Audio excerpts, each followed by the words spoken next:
saya Fatih dan Oh, rekamannya udah mulai. Kita simpan dulu ya. Ini Fatih, bukan dulu. Kelihatan nggak ini mukanya? Assalamualaikum warahmatullahi Assalamualaikum wabarakatuh. warahmatullahi wabarakatuh. Para bunda yang ada Saya di rumah. Fatih dan saya punya jam. Mohon maaf ya, ini anak saya. Ini dan Fatih. Oke, bunda bicara dulu ya. Oke, bunda bicara dulu. Para bunda di rumah. Kok bunda ya hari ini ya? Ini para wanita loh, ladies. Ulang.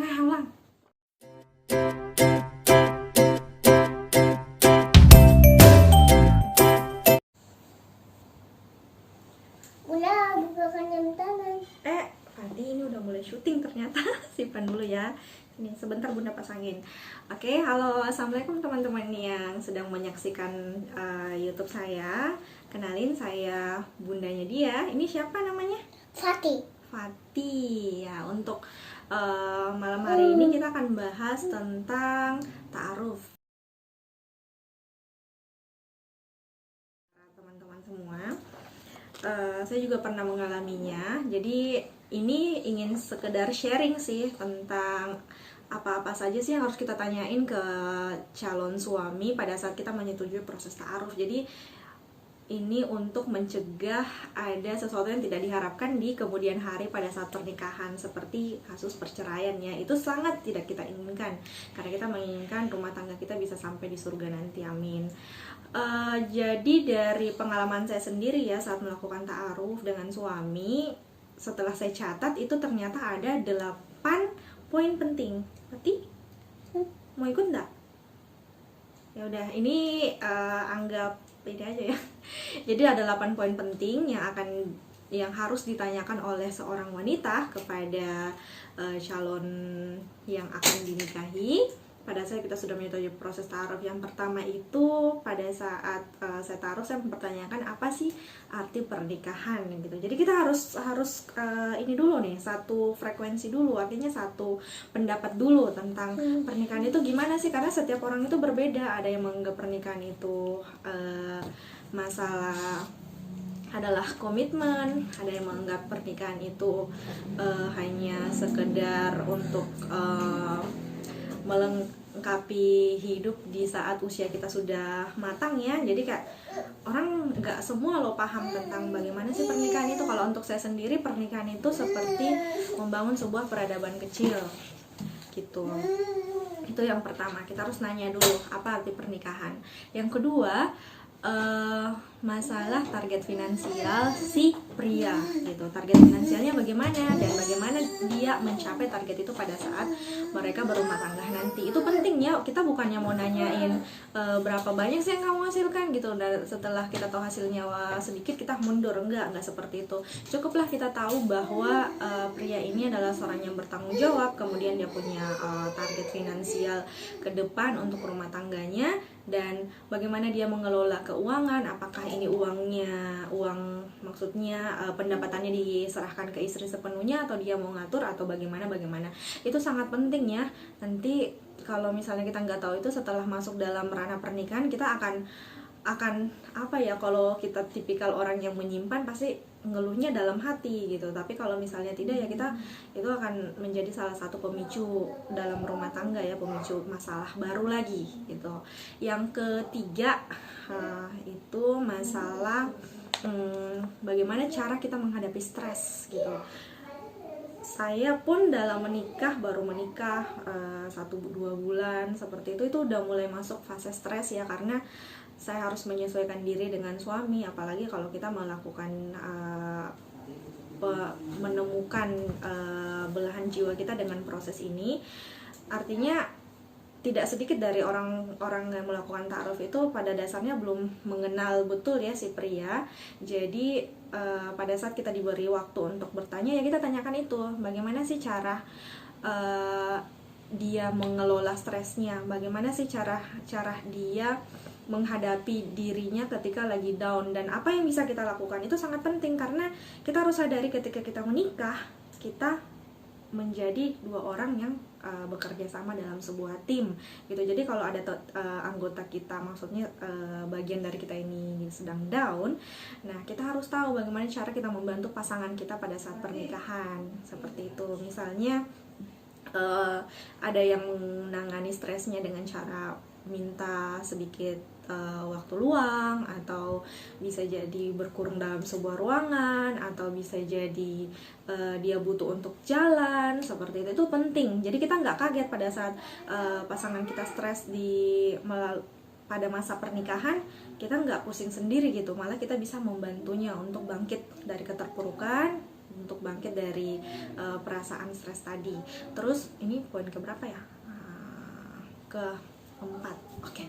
Yang keempat itu bagaimana gaya berkomunikasi terutama dalam menyelesaikan masalah. Ini juga sangat penting karena dari semua pakar-pakar rumah tangga itu ketika ditanya bagaimana mempertahankan sebuah rumah tangga, mereka selalu bilang intinya komunikasi. Jadi kita harus tahu nih bagaimana si pria ini berkomunikasi dalam menyelesaikan masalah, dan kita juga harus beritahu laki-laki, karena laki-laki itu pada dasarnya nggak bisa nangkap kode sih. Kalau kita kan perempuan, kalau ada masalah kita dari sikap ya udah sini, udah marah kayak ini, udah cemburut lah seperti itu, bad mood sana sini, dan laki-laki itu mereka nggak bisa nangkap gitu. Jadi harus ada kesepakatan, minimal ada kesepakatan di awal bagaimana kita berkomunikasi jika kita ada masalah. Jika kita tidak bisa bicara langsung kepada pasangan, nah kita bisa menulis seperti itu, atau membutuhkan orang ketiga. Adapun orang ketiga ini adalah orang yang kita sepakati bersama. Misalnya si pria, kalau misalnya ada masalah, saya tidak bisa berkomunikasi, saya beraninya komunikasi sama melalui mertua, nah itu boleh yang disepakati. Itu ya penting komunikasi, karena tidak semua orang itu bisa secara terbuka menyampaikan perasaan mereka kepada pasangannya ketika mereka sudah menikah. Kalau main kode-kode pun, misalnya kode ya, disuruh baca kode, itu laki-laki sangat tidak peka. Jadi penting. Yang berikutnya kelima ya, kelima itu hal-hal prinsipil atau hal-hal yang tidak bisa kita negosiasikan gitu. Jadi misalnya yang paling sering sama pria, mereka tidak ingin tinggal di rumah mertua walaupun tinggalnya di kos-kosan atau masih ngontrak, yang penting tidak tinggal bersama orang tua kayak gitu. Nah, ini hal yang bisa kita dapatkan dari pria. Ini salah satu contohnya yang bagi mereka mungkin ini tidak bisa kita negosiasikan. Misalnya orang tua kita ini hanya anak satu-satunya, kemudian menikah dengan si pria yang kita sedang dalam proses. Ternyata pria ini nggak mau tinggal sama orang tua kita kayak gitu. Jadi ini harus kita tahu dari awal proses, apakah kita bisa menerima itu atau tidak, atau misalnya mencari jalan keluar ke depan pada saat pernikahan nanti. Bahaya kalau misalnya nanti udah nikah itu barulah kita mulai mempermasalahkan itu, suami kita baru ngasih tahu kalau misalnya dia nggak mau tinggal sama mertua, atau misalnya ternyata pada saat masa menikah kita yang tadinya sedang berkarir disuruh berhenti berkarir. Itu kan semua hal-hal itu bisa kita diskusikan di awal sebelum kita masuk pada jenjang pernikahan.